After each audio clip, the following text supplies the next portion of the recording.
નમસ્તે વિદ્યાર્થી મિત્રો, ઉમા વિદ્યા સંકુલની યુટ્યુબ ચેનલમાં આપનું હાર્દિક સ્વાગત છે। આજે આપણે ધોરણ 12 કોમર્સની અંદર આંકડાશાસ્ત્ર વિષયની અંદર સ્વાધ્યાય ચોથું સામાયિક શ્રેણી કે જે ચોથું સ્વાધ્યાય છે સામાયિક શ્રેણી એ આપણે આજે ચાલુ કરવાનું છે। તો સામાયિક શ્રેણી એટલે શું? તો અગાઉ તમે 10મા ધોરણની અંદર 12મા ધોરણની અંદર તમે શીખી ગયા સમાંતર શ્રેણી, ગુણોત્તર શ્રેણી, હવે સામાયિક શ્રેણી આવી। તો તમારે જે સમાંતર શ્રેણી શીખાતા એમાં વચ્ચે શું હતો? બધા વચ્ચે ડિફરન્સ સરખો હોય। જ્યારે 11મા ધોરણમાં તમે શીખા ગુણોત્તર શ્રેણી, એમાં ગુણાકારમાં બધા વચ્ચેનો સંબંધ સરખો હોય। જ્યારે સામાયિક શ્રેણી આવ્યા એ સમયને આધારે, સામાયિક શ્રેણી એટલે સમયને આધારે કોઈ પણ માહિતી ગોઠવેલી હોય તો એને સામાયિક શ્રેણી તરીકે ઓળખવામાં આવે। હવે સૌથી પહેલાં જોઈએ કે આ ચેપ્ટરની અંદરથી તમારે 12મા ધોરણની અંદર બોર્ડની અંદર જે પેપર પૂછાય એમાં પેપરની અંદર શું આવે કે બોર્ડમાં સ્થાન શું હોય એમાં? તો બોર્ડમાં સ્થાન, તો બોર્ડની અંદરથી આ ચેપ્ટર રહ્યું એમાંથી કેટલું પૂછાય છે એ આપણે જોઈએ તો કુલ 12 માર્કનું આવે। પહેલાં આપણે જોઈએ વિભાગ એ ની અંદર વિકલ્પ 1 માર્ક, પછી વિભાગ બી એક વાક્યનો પ્રશ્ન,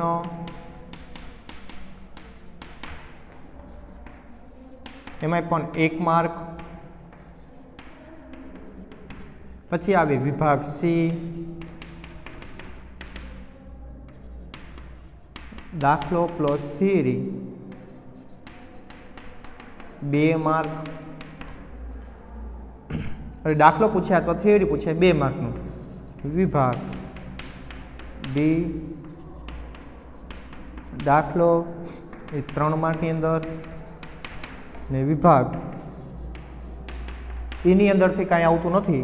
હવે એફની અંદર દાખલો પૂછાય 5 માર્કનો, એમાં અથવામાં પણ હોય છે, અથવા સાથે 5, 6, 7, 8, 9, 10, 11, 12, તો કુલ તમારે 12 માર્કનું આ ચેપ્ટરની અંદર ભારણ આપેલું છે। તે કુલ રહ્યું એ 12 માર્કનું આ ચેપ્ટરની અંદર તમને ભારણ આપેલું છે। તો આપણે જોઈએ તો સૌથી પહેલાં આપણે સામાયિક શ્રેણી ચાલુ કરી। તો સામાયિક શ્રેણી એટલે શું એનો અર્થની આપણે જોઈશું। તો તમારા ટેક્સ્ટબુકની અંદર પાના નંબર તમે જુઓ તો 157 ઉપર આપેલું, 157 ઉપરથી ચાલુ થાય છે પાના નંબર 157, પાના નંબર 157 ઉપરથી ચાલુ થાય। હવે પહેલાં આપણે સામાયિક શ્રેણી શું એનો અર્થ જોઈએ આપણે।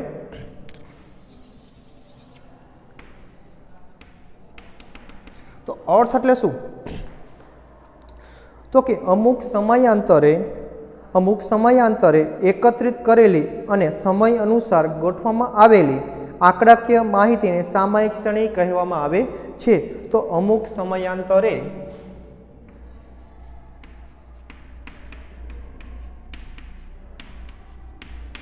અને સમય અનુસાર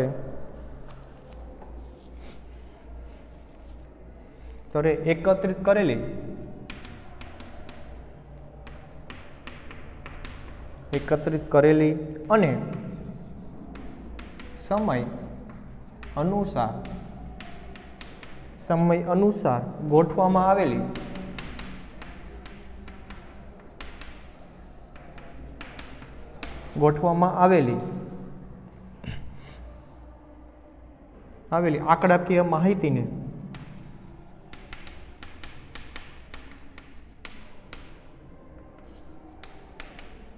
આંકડાકીય માહિતીને સામાયિક શ્રેણી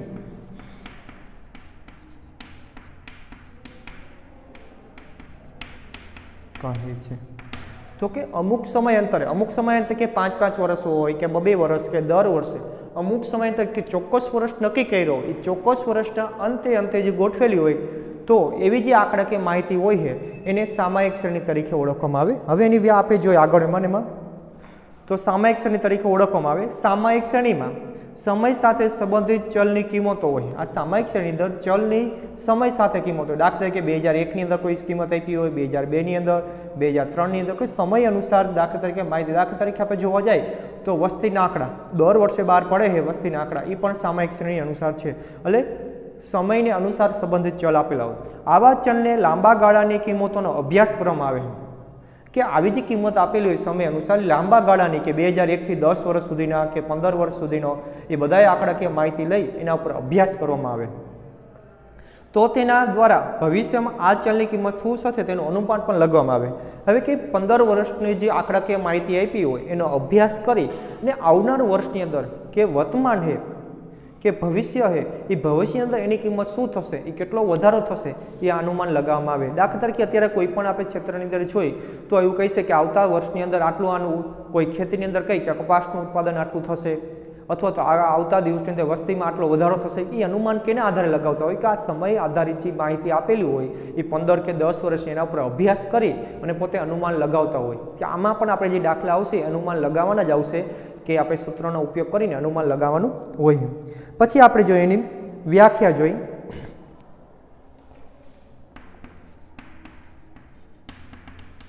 હવે વ્યાખ્યા જોઈએ આપણે અર્થ જેનો જોયો. હવે વ્યાખ્યા આ અર્થની વ્યાખ્યા નવા મોટા ભાગે તમારા પૂછાયેલો હોય. નિયત સમયે લેવામાં આવેલી નિયત સમયે લેવામાં આવેલી નિયત સમયે લેવામાં આવેલી અવલોકનના સમૂહને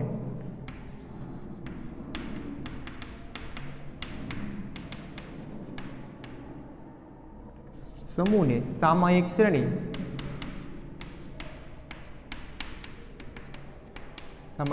કહે છે.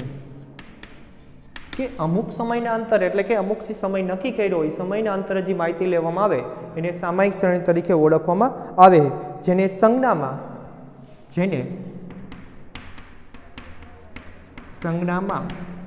ટી વડે દર્શાવવામાં આવે છે. અને કયા વડે દર્શાવાય છે તો કે સ્મોલ ટી વડે દર્શાવવામાં આવે છે. ટી નિરપેક્ષ માપ છે. ટી કેવું હોય? નિરપેક્ષ માપ છે. જે રીતે આગળ આપણે બીજું સ્વાધ્યાય અને ત્રીજું સ્વાધ્યાય શીખી ગયા એની અંદર એક્સ અને વાય આવતો, તો એમાં એક્સ રહ્યો એ કેવું હતું? નિરપેક્ષ માપ હતું. વાય રહ્યું કેવું હતું? સાપેક્ષ માપ હતું. આમાં વાય આવશે સાપેક્ષ માપ આવશે, એક્સની જગ્યાએ આમાં ટી આવી ગયો એટલે એ નિરપેક્ષ માપ થઈ ગયું. અને આગળ જોવા જાય આપણે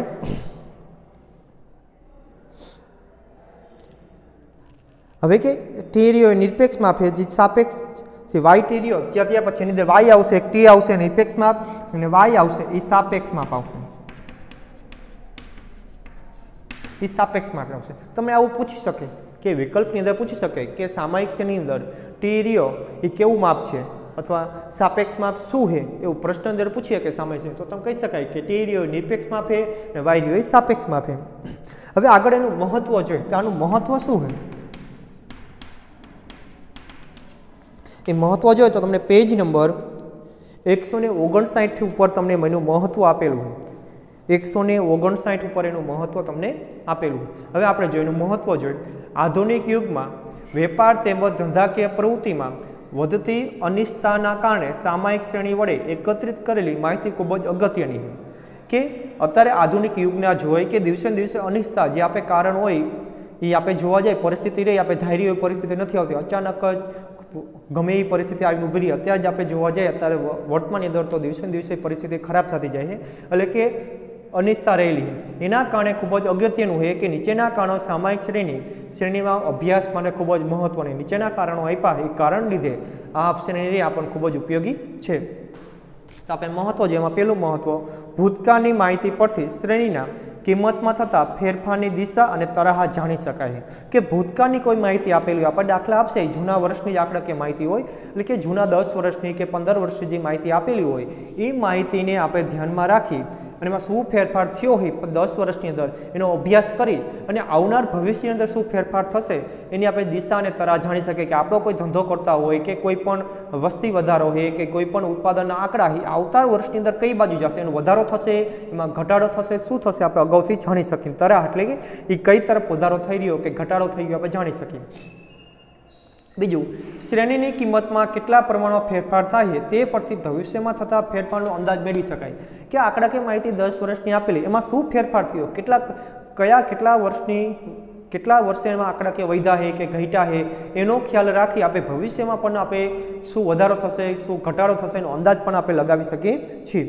ભવિષ્યની અંદાજિત કિંમતની અગત્યના નિર્ણયો લઈ શકાય તેમજ ઉદ્યોગોને સરકાર નીતિ ઘડવામાં સરળ બને કે ભવિષ્યની અંદર શું સ્થાપી પરિસ્થિતિ હશે.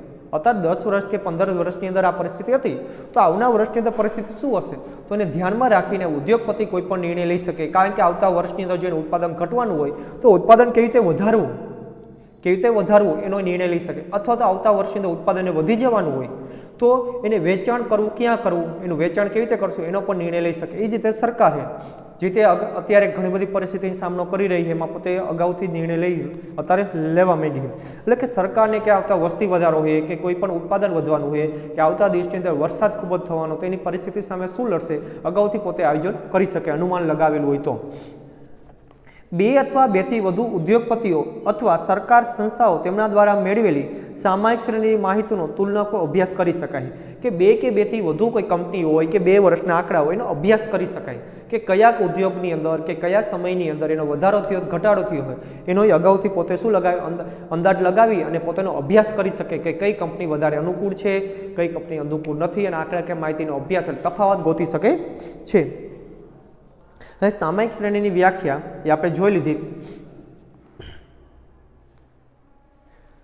સામાયિક શ્રેણીના સમયની નિરપેક્ષ ચલ જે આપણે બધું જોઈ ગયા, ત્યાર પછી આપણે સામાયિક શ્રેણીના ઉપયોગો જોઈએ કે એનો ઉપયોગ ક્યાં થાય છે.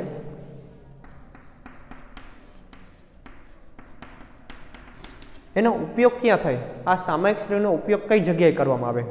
તો સામાયિક શ્રેણીના ચલ પર એ પણ પેજ નંબર નીચે તમને આપેલું હોય કે સામાયિક શ્રેણીના ચલ પર અસર કરતા વિવિધ પરિબળો ઓળખવા માટે કે સામાયિક શ્રેણી છે એની ઉપર ક્યારેક કોઈ ઉત્પાદનની અંદર આપણે ઉત્પાદનના આંકડા લઈ તો એમાં વધારો ઘટાડો થયો કેના કારણે થયો હોય એ આપણે ઉપયોગ કરી અને આપણે એનો પરિણામોને ઓળખી શકીએ. આ પરિણામો અલગ અલગ તારવી તેમાંથી આવેલા ચલ ઉપર દરેક અસર કેટલા પ્રમાણમાં થાય તે નક્કી કરી શકાય. કે આ અલગ અલગ જે માહિતી આપેલી એને આપણે વિશ્લેષણ કરી એમાં ક્યારે વધુ કોઈ વર્ષે ઉત્પાદન આપણું ઘટી ગયું હોય તો શું કામ ઘટી ગયું હોય એનો આપણે અંદાજ લગાવી અને એનું આપણે નિરાકરણ લાવી શકીએ. આ પ્રકારે કરવામાં આવેલી સામાયિક શ્રેણીનું પોતકથન વેપારી, વિજ્ઞાન, સામાજિક, રાજકીય ક્ષેત્રે ખૂબ જ ઉપયોગી નીવડે કે ઘણો બધો ઉપયોગી થાય છે કે આવનાર દિવસની અંદર શું એને ધંધો ચલાવવો તો કેવી રીતે ચલાવવો, કેટલા રૂપિયાની જરૂર પડશે, બધું અંદાજ લગાવી શકે. આપણે નીચે જોઈએ ભૂતકાળની પરિસ્થિતિ જાણી શકાય છે, તે પરથી ચલનો પ્રકાર અને માપ મેળવી શકાય કે ભૂતકાળમાં પરિસ્થિતિ શું હતી. એ જૂના વર્ષના આંકડા આપ્યા હોય આપણે 5 વર્ષના 10 વર્ષના, એ ભૂતકાળમાં ધંધાની પરિસ્થિતિ શું હતી અથવા સરકારની પરિસ્થિતિ શું હતી એનો અંદાજ લગાવી અને ભવિષ્યમાં કયા પ્રકારની પરિસ્થિતિ રહેશે, કયું માપ આપણે લેવું પડશે એ બધું જાણી શકે. ચલની ભવિષ્યની કિંમતનું આંકડાશાસ્ત્રીય રીતોની મદદથી અનુમાન મેળવી શકાય. એટલે કે ભવિષ્યની અંદર શું રહેશે આપણું ઉત્પાદન છે, કોઈ ઉદ્યોગ હોય તો ઉત્પાદન શું રહેશે એનો આંકડાનો અંદાજ આપણે લગાવી શકીએ છીએ.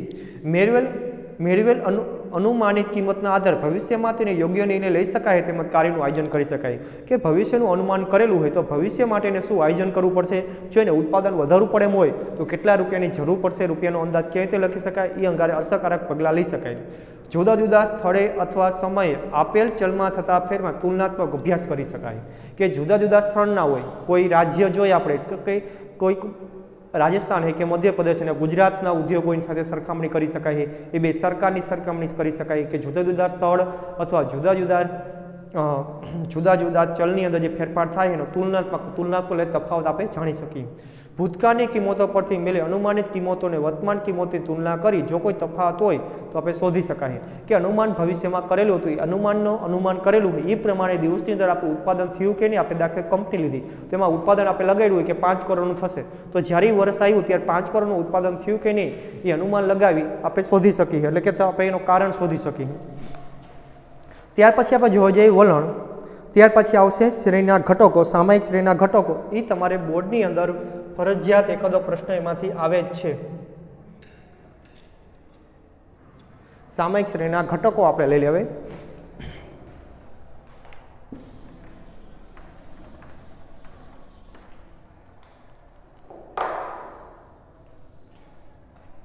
પછી પોઈન્ટ આવે છે નવો સામયિક શ્રેણીના ઘટકો.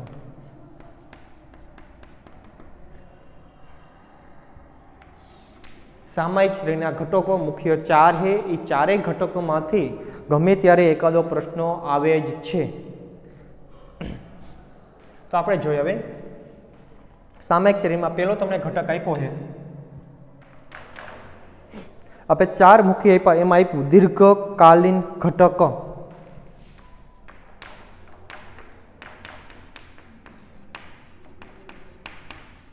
અથવા વલણ, કે દીર્ઘકાલીન ઘટક અથવા વલણ.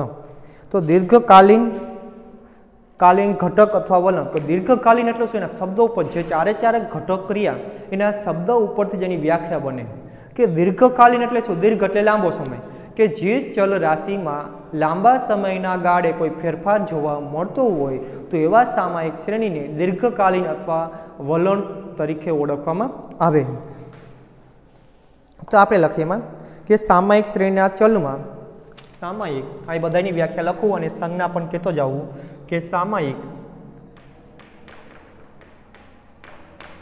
સામયિક શ્રેણીના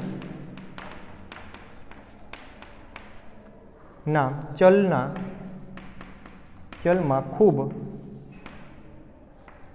લાંબા સમયગાળામાં જે ચલમાં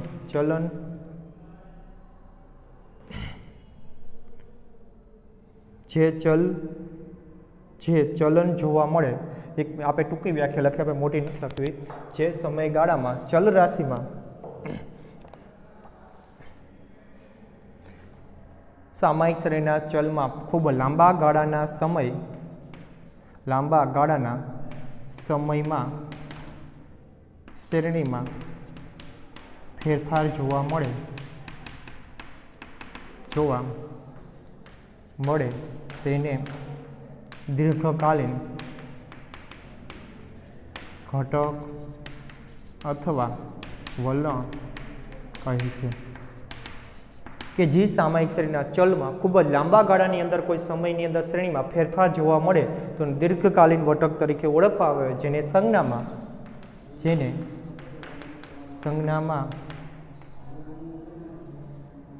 ટી વડે દર્શાવવામાં આવે છે.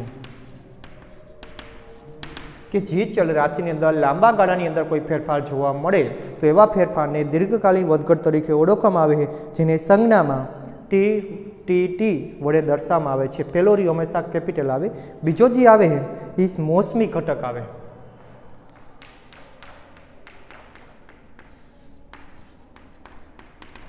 તો બીજો આપણો આવે મોસમી આવે. તો મોસમી એટલે શું ખબર પડે? એ મોસમ આપણે કે જે ચલ રાશિ શ્રેણીની અંદર ચોક્કસ સમયના અંતરે કે જે આપણે ચોમાસું બધી ઋતુઓ રહે એ ચોક્કસ સમયના અંતરે જ આવે, 4 વર્ષ જ આવે, 4 મહિને આવે, વર્ષની અંદર 3 વાર આવે. તો ચોક્કસ સમયનો સમય નક્કી થઈ ગયો કે ચોક્કસ સમયના અંતરે નિર્ધારિત સમય કે ચોક્કસ વર્ષના સમયે જે આપણે કે દાખલા જેમ કે શિયાળો, ઉનાળો, ચોમાસુમાં સામયિક શ્રેણીની ચલ રાશિમાં જે વધઘટ જોવા મળે કે ફેરફાર જોવા મળે તેને મોસમી ઘટક તરીકે ઓળખવામાં આવે. આપણે જોઈએ વર્ષના નિર્ધારિત સમયના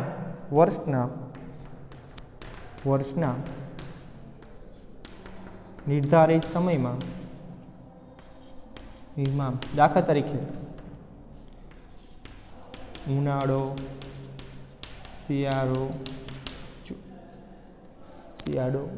શિયાળો અને ચોમાસું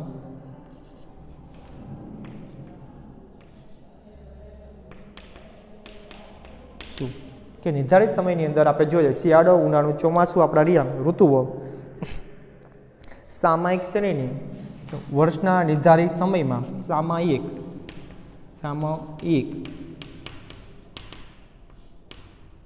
શ્રેણીમાં જે વધઘટ કે ફેરફાર જોવા મળે તેને મોસમી ઘટક કહે છે. જેને કે વર્ષના નિર્ધારિત સમયમાં સામયિક શ્રેણી અંદર જે ફેરફાર જોવા મળે જેને મોસમી ઘટક કહે છે. દાખલા તરીકે શિયાળો, ઉનાળો. હવે કે મોસમને આપણે શું કહીએ અંગ્રેજીમાં?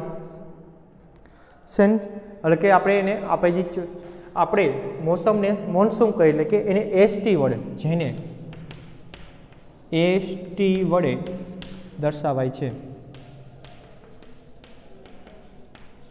આપણે એને મોસમને એટલે કે મોન્સૂન કહીએ એટલે કે એસટી વડે, અને દીર્ઘકાલીન એટલે સમયને આપણે શું કહીએ ટાઈમ કહીએ એટલે એને ટી વડે દર્શાવવામાં આવે, જેના નામ ઉપરથી જેને આપણે દર્શાવવામાં આવે છે.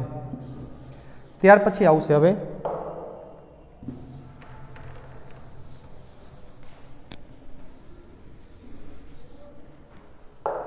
ત્યાર પછીનો ત્રીજો આવે છે, આપણે 2 લખ્યા, ત્રીજો પ્રકાર છે ચક્રીય.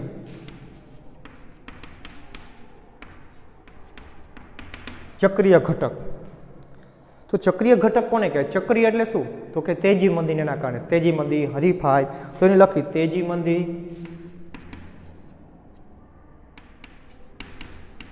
હરીફાઈ, તેજી મંદી, હરીફાઈ, વ્યાપારી ચક્રોને કારણે સામયિક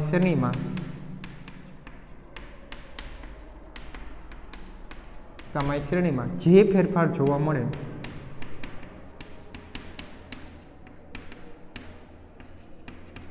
તેને ચક્રીય ઘટક કહે છે. ચક્રીય એટલે કે ચક્રીય તો એને હિસાબે સાયકલિંગ કહેવાય, એટલે જેને CT વડે દર્શાવાય છે, વામાં આવે છે, એને આપણે CT વડે દર્શાવવામાં આવે. છેલ્લે ત્રીજું આવે છે યાદચ્છિક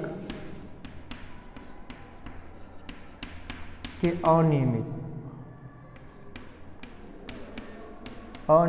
ઘટક.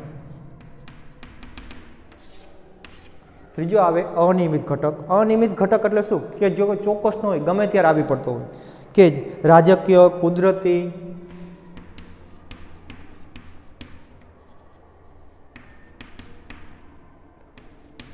કે राजकीय है, कुदरती है, के आकस्मिक है, के आकस्मिक है ना कारणों ने लीधे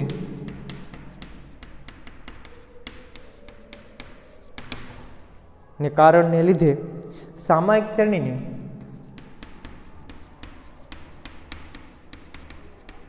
ने चल राशि में जे વધઘટ કે જે ફેરફાર જોવા મળે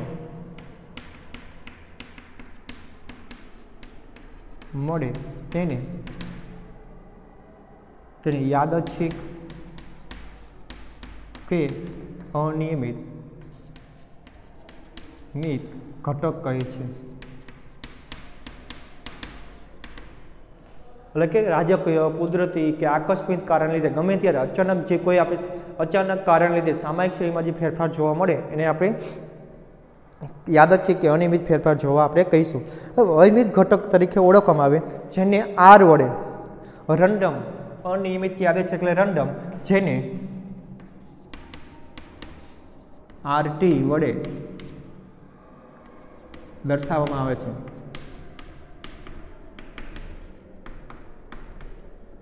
જેને RT વડે દર્શાવવામાં આવે.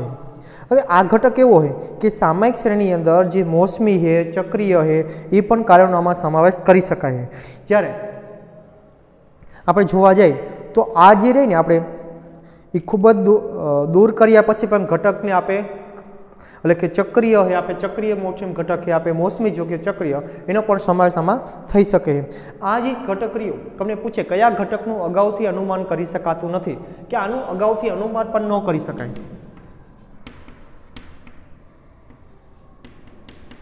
અગાઉથી અનુમાન કરી શકાતું નથી. તેમ અગાઉથી કોઈ પણ કારણ ન કહી શકો કે આ આવું જ થવાનું, કુદરતમાં આપણે ન કહી શકીએ. એ રીતે આ જે ઘટક એવો હોય એનું અગાઉથી ક્યાંય આપણે અનુમાન કરી શકાતું નથી. જ્યારે મોસમી ઘટકરીઓ એ ટૂંકા ગાળાના 1 વર્ષની અંદર આવેલા ટૂંકા ગાળાનો પણ વલણ તરીકે એને ઓળખવામાં આવે. આ ઘટકો આપણે પૂરા થઈ ગયા. 4 ઘટકો છે એક તો આવશે દીર્ઘકાલીન એટલે ટી વડે જે લાંબા ગાળાની અંદર ફેરફાર જોવા મળે, પછી આવશે મોસમી કે નિર્ધારિત સમયની અંદર કે મોસમના કારણે જે ફેરફાર જોવા મળે ચલ રાશિની અંદર એને મોસમી કહેવાય. ચક્રીયની અંદર આવશે એટલે સીટી વડે, મોસમને એસટી વડે, તો એને આપણે તેજી મંદી વ્યાપારી ચક્રોને કારણે સામયિક શ્રેણીમાં જે ફેરફાર જોવા મળે એને ચક્રીય કહેવાય, એને આપણે સીટી વડે આપણે ઓળખીશું સાયકલિંગ એટલે. ત્યાર પછી આવે અનિયમિત કે યાદચ્છિક કે એની અંદર કોઈ રાજકારણ છે કે આકસ્મિક કારણને લીધે કે અનુમાન કુદરતી કારણને લીધે જે ફેરફાર જોવા મળે, અચાનક જે ફેરફાર જોવા મળે સામયિક શ્રેણી એનું અચાનક ફેરફાર જોવા મળે એવો જે વલણ રહ્યો એને આપણે અનિયમિત કે યાદચ્છિક તરીકે ઓળખશું, જે એનું કોઈ અગાઉથી અનુમાન કરી શકાતું નથી, એને આપણે આરટી વડે દર્શાવવામાં આવશે. હવે વલણ માપવાની રીતો આપણને આપી. ત્યાર પછી આવે ટોપિક વલણ માપવાની રીતો.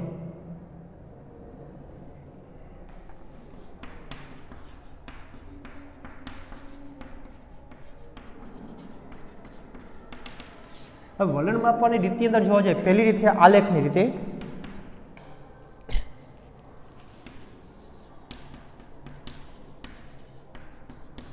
હવે પહેલી આપણને આવશે આલેખની રીત. જો આલેખની રીત આવે એ કોર્સની અંદર આ વર્ષે નીકળી ગઈ. આલેખની રીતમાં આપણે આલેખ દર્શાવતા આપણે 11મા ધોરણની રીતે આલેખ જ દોરવાનો હોય છે. એની અંદર આલેખ ઉપરથી નક્કી કરવાનું હોય કે એમાં વલણની કિંમતની અંદર શું વધારો થયો અનુમાન લગાવવાનું હોય. ત્યાર પછી ન્યૂનતમ વર્ગની રીત. ન્યૂનતમ વર્ગની રીત. આ ન્યૂનતમ વર્ગની રીતના દાખલા 3 માર્કની અંદર કે 4 માર્કની પૂછાઈ જાય છે. આ ન્યૂનતમ વર્ગની રીત રહી એ લાંબા ગાળાના ફેરફારને કારણે આપણે જોવા મળે કે લાંબા ગાળાની અસર દૂર કરવા માટે. આ રહી લાંબા ગાળાની અસર દૂર કરવા માટે.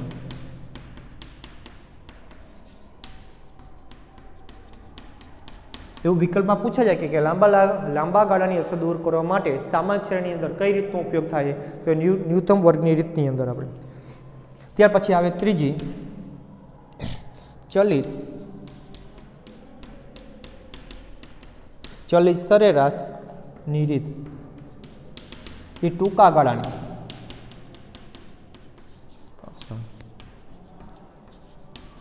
જે ટૂંકા ગાળાની અસર દૂર કરે છે એ રીત કઈ છે તો ચલિત સરેરાશની રીતનો આપણે ઉપયોગ થાય. જ્યારે આ રે ચલિત સરેરાશની રીતનો એની અંદર 3 રીતો આવતી, એમાં 3 માર્ક્સની, 4 માર્ક્સની અને 5 માર્ક્સમાં 4 માર્ક્સની રીત આ વર્ષે નીકળી ગઈ. આપણે 3 અને 5 માર્કની રિસર્ચ છે જે 3 માર્કની અંદર 4 માર્કની અંદર એ પણ પૂછાય છે. આપણે હવે જોઈએ આપણે એના સૂત્રો જોઈ લે. આપણી પાસે 3 રીત એના આપણે સૂત્રો જોઈ.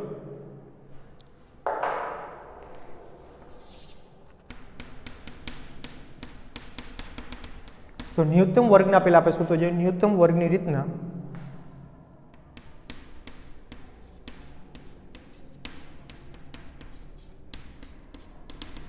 જે આપણે ત્રીજું સ્વાધ્યાય જોયું હતું એને અનુરૂપ જ સૂત્રો છે, બીજા એકામાં સૂત્રો આવતા નથી. તો જ્યારે તમે ન્યૂનતમ વર્ગની તે વલણ ગોતવાનું કહે, સુરેખ વલણ સમીકરણ પણ કહેવાય. બીજા શબ્દોમાં સુરેખ વલણ સમીકરણ, બીજા શબ્દોમાં કહીએ તો સુરેખ વલણ સમીકરણ તરીકે પણ ઓળખવામાં આવે. ત્યાં આપણે વાય કેપ બરાબર a પ્લસ બી ટી, તો સુરેખ વલણ તમે સમીકરણ ગોતશો અથવા તો એમ કહી છે તમે ન્યૂનતમ વર્ગની રીતે વલણ ગોતો. તમે કીધું છે રકમમાં એવું કહીશે આપણને કે ન્યૂનતમ વર્ગની રીતે સુરેખ વલણ સમીકરણ મેળવો. તો સુરેખ વલણ સમીકરણ એટલે શું? તો વાય કેપ બરાબર a પ્લસ બી ટી. એની અંદર તો સૌથી પહેલાં આપણે એમાં ગોતતા એ જ રીતે આની અંદર આપણે બીની કિંમત ગોતવી પડશે. જે રીતે આપણે બીજા સ્વાધ્યાયની અંદર આપણે ગોતતા વાય કેપ બરાબર a પ્લસ બી એક્સ આવતો, આમાં વાય કેપ બરાબર a પ્લસ બી ટી. જ્યાં તમારે એક્સ આવતો અહીંયા બધે ટી આવી જશે. આમાં આનું સૂત્ર એક જ આવશે તો કે sigma a into sigma t y minus sigma t into sigma y છેદની અંદર તો કે n into sigma t square minus sigma t એનો સ્ક્વેર. આ એક જ સૂત્રનો ઉપયોગ આમાં થશે બેની અંદર. આમાં સૂત્રો આપણી પાસે ઝાઝા હતા, જ્યારે આની અંદર આપણી પાસે એક જ સૂત્ર હશે. ત્યાર પછી બી આપણે ગોતાઈ જાય. ત્યાર પછી આવશે એ ગોતવાનું. એ એટલે શું? તો કે વાય બાર માઇનસ બી ટી બાર. પહેલાં આપણે બી ગોતવાનો, એ ગોતાઈ જાય પછી આપણે એ ગોતવો પડશે કારણ કે અંદર આપણે બી આવે. હવે આની અંદર આપણે જોવા જાય, એની અંદર આપણે જોવા જાય તો જેમાં વાય બાર એટલે શું તો આપણને ખબર છે સિગ્મા વાયના છેદમાં એન અને ટી બાર એટલે શું સિગ્મા ટીના છેદમાં એન. તમારે એન તમને જે ટી આવશે ટી તમારે નક્કી કેવી રીતે કરો આપણે દાખલા શીખશું ત્યારે આપણે જોઈશું.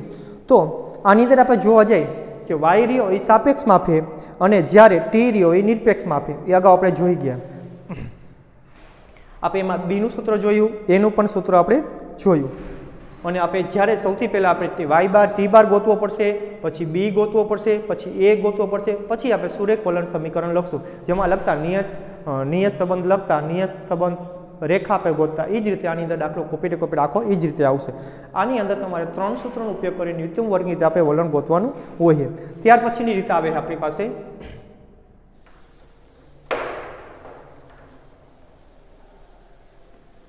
જે આપણે ત્રીજી રીતે, પહેલી રીતના આલેખના દાખલા ક્યારે પણ પૂછાતા નથી એટલે આ વર્ષે તો એ લોકોએ કાઢી નાખેલા છે. ત્રીજી રીત આવે છે આપણે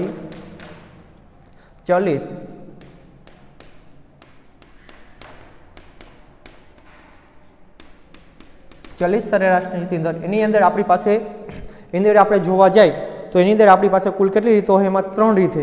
એક આવશે 3 સમયની ચલિત સરેરાશ, એક આવશે 3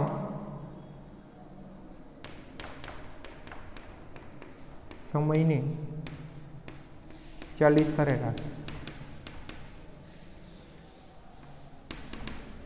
3 સમયની ચલિત સરેરાશ આવે તો સૂત્ર આપણું શું બનશે તો 3 સમયના ચલિત 3 સમયના આપણે સૂત્ર લખી 3 ક્રમિક સમય ચલિતનો સરવાળો. 3 ક્રમિક આપણે લઈશું, સૂત્ર આપણે લખશું 3 ક્રમિક સમયની ચલિત સરવાળો. તો 3 જે આપણે જે આંકડાકીય માહિતી આપી એમાં 3 વર્ષની ક્રમિક લેતી જવાની, મૂકવાની એક નહીં 3 ની ક્રમિક લઈને આપણે એનો સરવાળો કરવાનો છેદમાં 3. ત્યાર પછીની રીતે આવે છે 4 સમયની ચલિત સરેરાશ. આમાં 3 વર્ષની એટલે નીચે આપણે છેદમાં 3 લીધા હતા. ત્યાર પછી એનું આપણે સૂત્ર જોઈ તો 4 ક્રમિક સમયની ચલિત સરવાળો. એની અંદર નીચે આપણે 8 લેવાના આવશે. જે આપણે દાખલો ગણશું એમાં છેદની અંદર આપણે 8 લેવાના આવશે. જ્યારે અત્યારે આપણે અહીંયા તમે 4 લ્યો, ડાયરેક્ટ તમે લ્યો 4 તો પણ ચાલશે, અથવા દાખલાની અંદર એમાં 8 લેવાના આવે. એ અમારી થોડીક અઘરી છે, આ રીત શીખવામાં કાંઈ સમજવામાં છે, જે આવડી જાય પછી એમાં કંઈ વાંધો નથી. એટલે આ રીત રહી એ આ રીત પરીક્ષામાં પૂછાશે, આ રીત પરીક્ષામાં પૂછાઈ શકશે નહીં. ત્યાર પછી આવે 5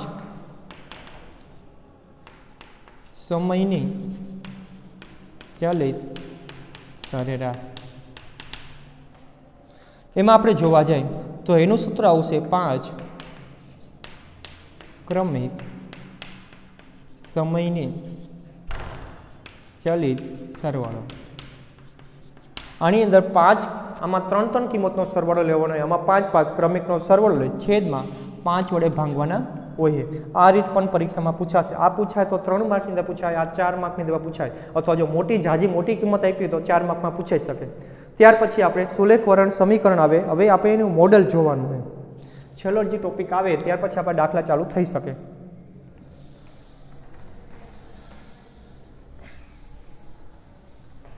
આમાં સૂત્રો ખૂબ જ ઓછા છે. ત્યાર પછીનો ટોપિક આવશે સામયિક શ્રેણીનું.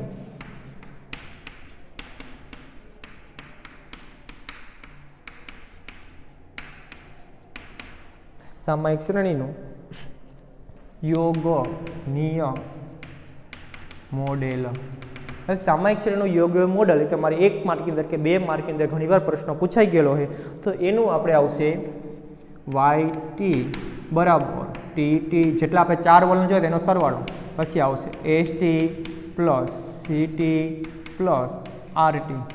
આ એનું સામાયિક શ્રેણીનું યોગ્ય મોડલ છે. જો 1 માર્કમાં પૂછાય તો ખાલી તમે એનું સમીકરણ લખી શકો, પણ 2 માર્કની અંદર પૂછાય તો તમે ડાયરેક્ટ લખી શકતા નથી. તો તમારે બધું કહેવું પડે એમાં. ટી બરાબર કેવું માપ છે એ આપણું જે આપણે એ નિરપેક્ષ માપ છે આપણું. વાય ટી કેવું છે? સાપેક્ષ માપ. પછી આપણે ટી જોઈ. ટી એટલે શું? આપણે દીર્ઘકાલીન આપણે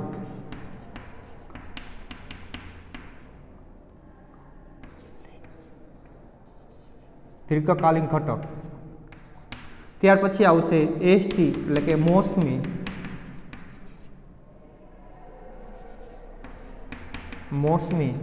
ઘટક. ત્યાર પછી આવશે ટી એટલે ચક્રીય ઘટક. અને છેલ્લું આવશે આપણું આરટી એટલે આવશે આપણું અનિયમિત અથવા એની યાદચ્છિક પણ કહી શકાય. આને આપણે વલણ પણ તરીકે આપણે ઓળખી શકીએ. અને વલણ અથવા યાદચ્છિક ઘટક તરીકે ઓળખે. આટલું લખો ત્યારે 2 માર્કમાં પૂછે તો તમારે કોને શું કહેવાય એ પણ તમારે દર્શાવવું પડે. આ પૂછી શકે. અથવા હવે જો વિકલ્પની અંદર આ પ્રશ્ન પૂછાય તો આ સમય તમારું રહ્યું સૂત્ર ગમે એમ ફેરવીને પૂછી શકે છે. એમ કે નીચે ઓપ્શન આપ્યા એમાંથી કયું સાચું એવું કહી શકે. તો સીટી બરાબર લખવું હોય તો સીટી બરાબર લખી શકાય હોય તો વાયટી માઇનસ કાઉન્સની અંદર આ બધું લખી શકાય કે ST plus RT plus city. આ રીતે એટલે કે આપણે ટી ગોતવું તો આ ત્રણેય વસ્તુ રહે બરાબરની ઓલી બાજુ વજાની બધું માઇનસ થઈ જાય. પછી આપણે ગોતવું હોય આમ એસટી વડે ગોતવું હોય તો વાયટી માઇનસ કાઉન્સમાં t t plus RT plus city. આ રીતે પૂછી શકે. અથવા તો તમારે આરટી ગોતવાનું કહે તો વાયટી બરાબર કાઉન્સમાં minus t t plus s t plus c t પૂછી શકે આવી રીતે. અથવા તો સીટી બરાબર વિકલ્પ પૂછી શકે આવી રીતે minus t t plus s t plus RT. આ રીતે કોઈ પણ ફેરવીને પ્રશ્ન પૂછી શકે છે. વિકલ્પમાં પૂછાય તો આ ઓપ્શન આપ્યા તમને ખબર હોવી જોઈએ કે આ ઓપ્શન બધા સાચા છે, એમાં કોઈ ખોટા પણ આપી શકે તમને ઓપ્શન સાચું કીધું. આ રીતે પણ પૂછી શકે. જ્યારે આપણે હવે નેક્સ્ટ ટાઈમ મળશું ત્યારે આપણે સ્વાધ્યાય 4.1 કરવાનું નથી. આખું કેવું છે તો કે વિકલ્પ આલેખ પહેલી રીતે આપણે આલેખ એ આપણે કરવાની નથી, પરીક્ષામાં નથી. પછી હવે 4.2 આવશે. નેક્સ્ટ ટાઈમ મળશું ત્યારે 4.2ના દાખલા આપણે જોઈશું અને આપણે દાખલા ગણીશું. આપણે અત્યારે આપણે જો લેક્ચર સમાપ્ત કરી તો આની અંદર તમારે ખાસ કરીને જેટલી થિયરી આપી છે એમાં ખાસ જે વલણ 4 આપ્યા એ વલણ ખાસ પાકા કરવાના. એમાંથી ગમે ત્યારે પ્રશ્નો એકાદો તો હોય જ છે. ત્યાર પછી બેની વ્યાખ્યા પાકી કરવાની છે.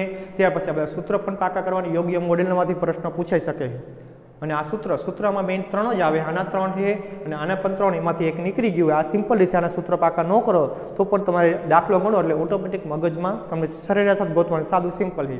જ્યારે આની અંદર આપણે જે ત્રિયા સ્વાધ્યાય નિયત સંબંધના જે સૂત્રો હતા એ જ સૂત્ર આની અંદર આવે. ખાલી એક સ્ત્રીઓ અહીંયા ટી આવી જાય. આની અંદર બીનું ખાલી એક જ સૂત્ર આવે, બીજા કંઈ સૂત્ર આવતા નથી. એટલે તમારે પાકી નોટને જેટલી અમે થિયરી સમજાવી એટલે થિયરી લખવાની છે અને આ સૂત્ર પણ પાકી નોટની અંદર લખવાના છે.